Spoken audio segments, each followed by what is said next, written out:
மகாநதி அடுத்த வர எபிசோட்ல பார்த்தீங்க அப்படின்னா, தாத்தாவும், பாட்டியும் விஜயும், காவேரியும் கூட்டிட்டு போகறதுக்காக வந்திருப்பாங்க. ஆனா, விஜய் பார்த்தீங்க அப்படின்னா, "நான் கொஞ்ச நாளைக்கு இங்கேயே இருக்கேன் என் பாட்டி. இந்த மாரி காவேரிக்கு அவங்க வீட்ல செய்ய வேண்டிய பொறுப்புன்னு சொல்லிட்டு நெறையா இருக்கு. அதெல்லாம் கொஞ்சம் கொஞ்சமா முடிச்சு, அவங்களுக்கு ஒரு நம்பிக்கை குடுத்துட்டு வரட்டும். இப்போதைக்கு நாங்க கிளம்பி வந்தா பார்த்தீங்க அப்படின்னா, அவங்கள்ட்ட வந்து ஒரு டிஸ்டன்ஸ் வந்து காவேரி மெயின்டெயின் பண்ற மாரி இருக்கும். காவேரி நெனச்சத அவங்க வீட்டுக்கு செய்ய முடியாது. இந்த மாரி நெறைய பிரச்சனை இருக்கு." அப்படின்னு சொல்லிட்டு, அது மட்டும் இல்லாம கம்பெனிய வந்து நீங்களே பார்த்துக்கோங்க தாத்தா. ஏதாவது பிரச்சனைனா கூப்பிடுங்க நான் வரேன்னு சொல்லிட்டு விஜய் வந்து சொல்லிடுறாங்க. இதுக்கப்புறம் தாத்தாவும் பாட்டியும் கிளம்பி போயிடுறாங்க.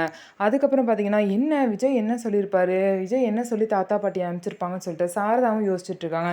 தெரியலம்மா அப்படின்னு சொல்லிட்டு காவேரி வந்து என்ன சொல்றாங்க அப்படின்னா, அவர் கொஞ்ச நாளைக்கு நம்ம கூட இருக்கணும்னு ஆசைப்படுறாரு அப்படின்னு சொல்லிட்டு காவேரி சொல்லவும் சரின்னு சொல்லிட்டு விஜய்க்காக ஆசை ஆசையா சாப்பாடெல்லாம் செய்றாங்க. அதுக்கப்புறம் பார்த்தீங்க அப்படின்னா, விஜய்க்காக மட்டன் வாங்கணும், அது வாங்கணும், இது வாங்கணும்னு சொல்லிட்டு குமரன வந்து கடைக்கு அனுப்புறாங்க. இது கங்காக்கு சுத்தமாவே பிடிக்கல.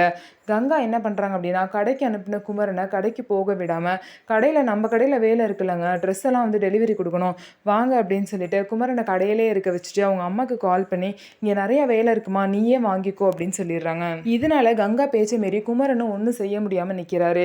ஸோ கங்கா செஞ்சது ரொம்பவே தப்பு தான். இருந்தாலும் சாரதா அம்மா பார்த்தீங்க அப்படின்னா, விஜயும் குமரனையும் ஒரே மாரி நடத்தணும். கங்கா முன்னாடி இந்த மாரி நடத்துறனால பார்த்தீங்க அப்படின்னா, ஃபியூச்சர்ல காவேரிக்கும் கங்காக்கும் பிரச்சனை வரதுக்கு வாய்ப்பு இருக்கு. ஸோ சாரதா அம்மா பண்றது சரியா இல்லையா? நீங்க என்ன நினைக்கிறீங்க? அப்படிங்கிறத கமெண்ட்ஸ்ல சொல்லுங்க. மறக்காம நம்மளோட சேனல சப்ஸ்கிரைப் அண்ட் ஃபாலோ பண்ணுங்க.